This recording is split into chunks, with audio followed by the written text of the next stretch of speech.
இவன் யாரோ இவன் என் பூக்களின் வேரோ இவன் என் பெண்மையை வென்றான் இவன் அன்பான.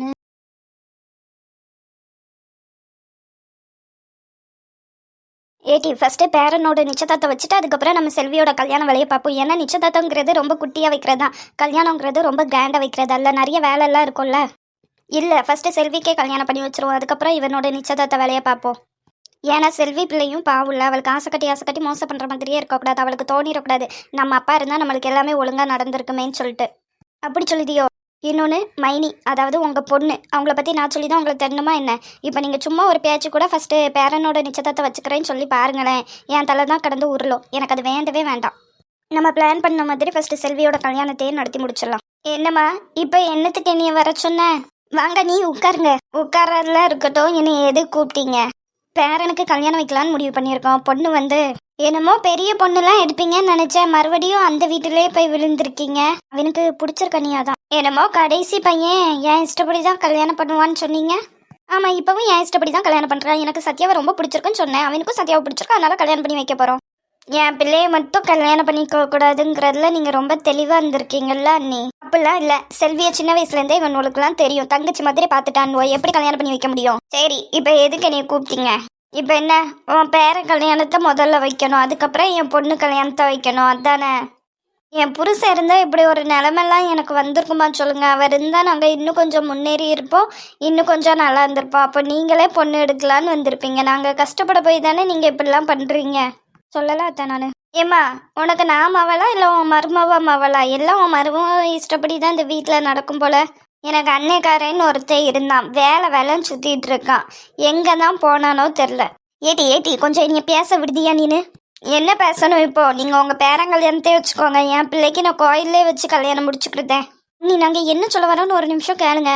இங்கே பாருங்க, உங்கள் பேச்செல்லாம் என்னையெல்லாம் கேட்க முடியாது. என் அண்ணன் வரட்டும், அவர்கிட்ட நான் பேசிக்கிடுதேன். ஏடி லூஸ் மாதிரி பேசாத. உன் அண்ணே தான் முதல்ல அவன் பையனுக்கு நிச்சயதார்த்தம் வைப்புமான்னு பேசிட்டு இருந்தான். உன் அண்ணி தான் அதெல்லாம் வேண்டாம், செல்விக்கு ஃபர்ஸ்ட் வச்சுக்கலான்னு சொல்லிட்டு இருக்கா. இங்கே பாருங்க, நீ இப்போ உங்களை கூப்பிட்டது கூட செல்விக்கு வந்து நல்லா பார்ப்போமா, நிச்சயதார்த்த தேதியும் கல்யாண தேதியும் குறிச்சிடலாமான்னு கேட்கறதுக்கு தான். செல்வி கல்யாணம் முடிஞ்சதுக்கு அப்புறம் தான் என் பையனுக்கு இங்கே நிச்சயதார்த்தம் நான் வைப்பேன், அதுக்கு முன்னாடி நான் வைக்க மாட்டேன். நாங்கள் சொன்னதான். எனக்கு எல்லாத்தையும் விட செல்வி தான் முக்கியம். அவள் என்னோட செல்ல பேத்தியா, அவளுக்கு எப்படி நான் நல்லது நடக்காம விடுவேன் சொல்லு?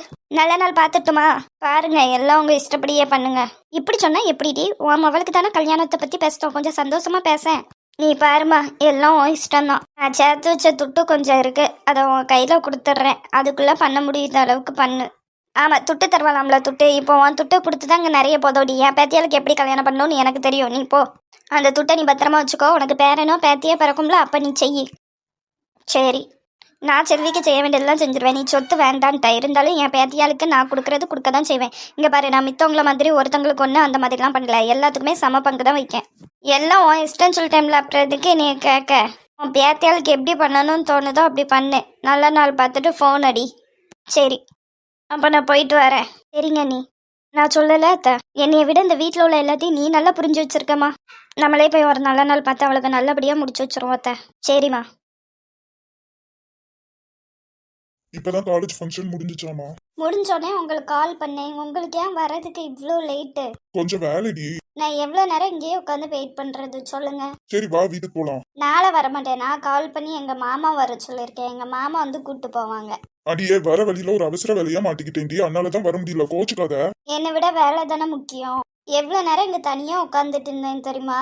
போகிற வரவங்கெல்லாம் ஒரு மாதிரி பார்த்தாங்க. எத்தனை ஃபோன் பண்ண அட்டன் பண்ணி லேட் ஆகும்னு கூட உங்களால் சொல்ல முடியலையா? சாரிடி, என்னைய பாரு. என்ன? சாரிடி, இந்த விஷயத்த நான் சொல்ல மறந்துட்டேன். இனிமேல் நீ கால் பண்ணி எப்போ வச்சு நான் எடுக்கலன்னா நீ எப்படியே வீட்டுக்கு கிளம்பிட்டு எனக்காக வெயிட் பண்ணணும்னு அவசியம் இல்லை. எதுக்கு? ஏதாச்சும் வேலையா இருக்கும், இம்பார்ட்டன்ட் மீட்டிங்காக இருக்கும், அதை அவாய்ட் பண்ண முடியாத சுச்சுவேஷனா இருக்கும். அந்த மாதிரி டைம்ல நீ எனக்காக வெயிட் பண்ணவே வேண்டாம். மித்த நாள் நான் ஃப்ரீயா இருக்கிறனால தான் கண்டிப்பா நீ கூப்பிட வந்துருவேன். டி ருக்கெல்லாம் பத்திரிக்கையா, அவ ஒரு தடவை தான் கால் பண்ணுவா. அவ கால் பண்ணி நான் அட்டன் பண்ணலன்னா அவ கிளம்பிடுவா, எனக்காக வெயிட் பண்ண மாட்டா. ஆனா எனக்கு இது தெரியாதே. இப்ப தெரிஞ்சிச்சுனாமா, இனிமேல் பண்ணிக்கோ, ஓகேவா? சரி, அப்ப கிளம்பலாமா? செல்வி, மாமா நீ வந்துட்டியாண்ணா? நீ வரலன்னு சொல்லிட்டு எனக்கு ஃபோன் பண்ண, அதான் நான் கூப்பிட வந்தேன். இப்பதான் வந்தேன்டா. சரி செல்வி, அப்ப நீ அண்ணா கூடவே வந்துரு, நான் கிளம்புறேன். சரியா? சாரி மாமா, என்னையாலும் உனக்கு வீண் அலைச்சல். லூசு, வீண் அழைச்சல்லாம் இல்லை. எப்படி இருந்தாலும் இப்போ ஒரு வேலை விஷயமா நான் இந்த பக்கமா தான் போகணும். சரி மாமா. சரி, நான் பார்த்து போங்க, நானும் போயிட்டு வரேன். சரிடா. ஆமா இவனுக்கும் சத்யாவுக்கும் பேசி முடிச்சிட்டாங்களா? பேசி முடிச்சிட்டாங்க. ஃபர்ஸ்ட் மாமா சத்யாவை தவிர வேற யாரனாலும் கல்யாணம் பண்ணிக்கிறேன்னு சொன்னாங்க. இப்போ என்னன்னா கல்யாணம் பண்ண சத்யாவை தான் கல்யாணம் பண்ணுவேன்னு நிற்காங்க. பாருடா. மோதல் ஆரம்பிச்சா காதலில் தான் முடியும்னு நினைக்கிறேன். ஃபர்ஸ்டே 2 பேத்துக்கும் ஆகாது. ஆனால் இப்போ மாமாக்கு அவளை பிடிச்சிருக்கு பாருங்களேன். சத்யாவுக்கு கொஞ்சம் வாய் தான், ஆனா ரொம்ப ரொம்ப நல்ல பொண்ணு. 2 பேரும் ஹாப்பியாக இருந்தா நம்மளும் ஹாப்பி. சரி நம்ம கல்யாணத்தை பத்தி?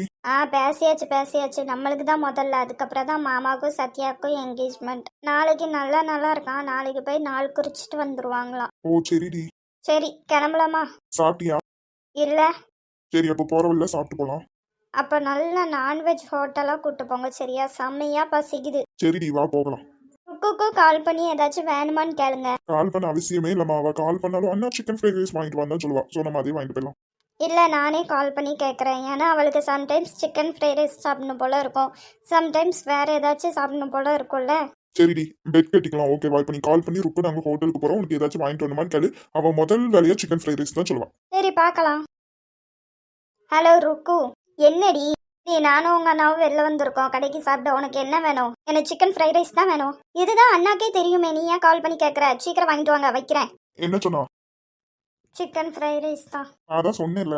சரி அப்போ மேடம் பெட்டில் தோத்துட்டீங்க, அப்போ நான் என்ன சொன்னாலும் செய்யணும். சொல்லுங்க. இப்போ எதுவும் தேவையில்லடி, ஆனால் இது நான் நோட் பண்ணி வச்சுப்பேன் சரியா? என்னைக்காச்சும் வாங்கிட்டு வந்து ஏதாச்சும் தேவைந்தா இது மூலமா வாங்கிப்பேன். சரிங்க சார், உங்கள் தங்கச்சி வர சீக்கிரம் வாங்கிட்டு வாங்கன்னு ஃபோனை வச்சுட்டா. போய் சாப்பிட்டு வாங்கிட்டு போகலாமா? ஆ அம்மா வாங்கம்மா. அண்ணி வாங்க.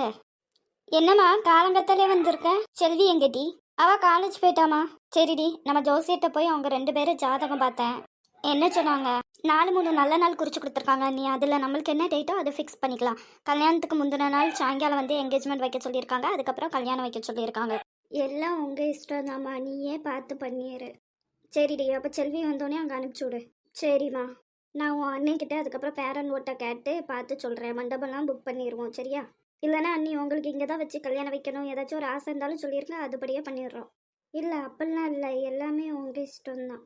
எனக்கு தெரியுமா, நீ எதுவாக இருந்தாலும் செல்விக்கு இருக்கிறத விட அதிகமாக தான் பண்ணுவேன்ட்டு. நீயே பார்த்து பண்ணிடுமா, என்கிட்டலாம் எதுவும் கேட்கணும்னு இல்லை.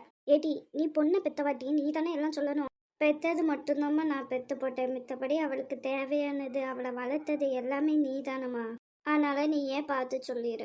சரிடி, அப்போ நான் எல்லாருக்கிட்டையும் பேசிட்டு உன்னை கூப்பிட்டு விடுத்தேன், நீ வீட்டுக்கு வா. அண்ணி இந்த கல்யாணம் முடிகிற தண்டி மச்சு நீங்கள் அங்கேயே வந்து இருக்கலாம்ல?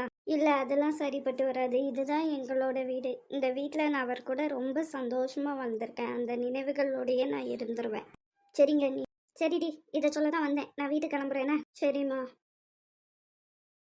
எவ்வளோ அழகாக இருக்கான் பாரு.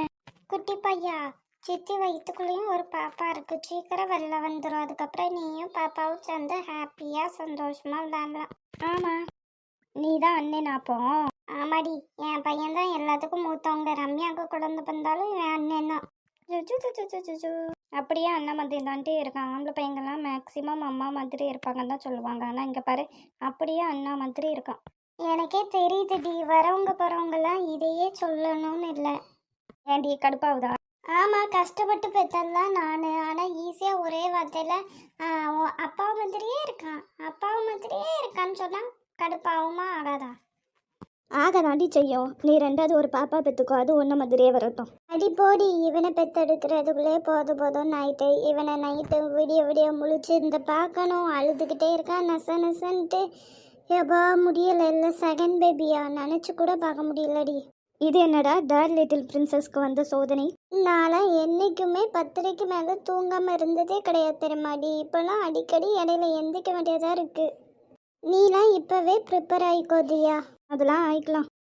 இந்த டைமில் எங்கள் அம்மா எவ்வளோ கஷ்டப்பட்டிருப்பாங்கன்னு நான் இப்போ யோசிச்சுக்கிட்டே இருக்கேன்டி. என்னை கஷ்டப்பட்டு பெற்று வளர்த்து கட்டி கொடுத்து இனிமேல் உள்ள காலத்துக்கெலாம் பிள்ளைகள் எப்படி வளரும்னு நினச்சாலே எனக்கு பயமாக இருக்குனால எங்கள் அம்மா ஒரு முறை முறைச்சாலே வாயை முட்டு பேசாமல் இருந்துப்பேன்டி. ஆனால் இந்த காலத்து பிள்ளைங்கள்லாம் நம்ம வளர்க்குறதுல தானே இருக்குது. நம்ம வளர்க்குறது வளர்த்துருவோண்டி, ஆனால் அவங்க வளர்கிற விதம்னு ஒன்று இருக்குல்ல, அதெல்லாம் நினச்சா எனக்கு இப்போவே பயமாக இருக்குடி. லூசி, இதுக்கே இப்போல்லாம் பயந்துட்டா தான் நாங்கள்லாம் இருக்கோம்ல, நம்ம எல்லாம் சேர்ந்து வளர்க்கலாம். இன்னும் குட்டி, நீங்கள் அம்மா சொல்கிறத கேட்டு சமத்தா இருப்பீங்க தானே? பாத்தியா, அவனே சரி சொல்கிறான். சாருக்கு தூக்கம் வந்துட்டுன்னு நினைக்கேன்டி. சரிடி, அப்போ நீ ஃபீட் பண்ணு, நான் அப்படியே போய் ரம்யாவையும் பார்த்துட்டு வரேன், ஓகேவா? பார்த்து போயிருவியா? ஆமாம், இங்கேருந்து 1 கிலோமீட்டர் 2 கிலோமீட்டர் இருக்கு பாரு, இங்கேருந்து 2 நிமிஷம் நடந்தால் வந்துட போகுது. சரிடி, போயிட்டு வாங்க, போயிட்டு எனக்கு ஃபோன் அடி. ஓகேடி.